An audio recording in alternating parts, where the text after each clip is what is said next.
We'll guide you through how to get voice chat on Roblox.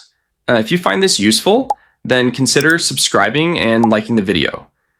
If voice chat is available for your account and region, you can enable it from your Roblox settings. So let's get started. To get started, open the Roblox website and sign into your account.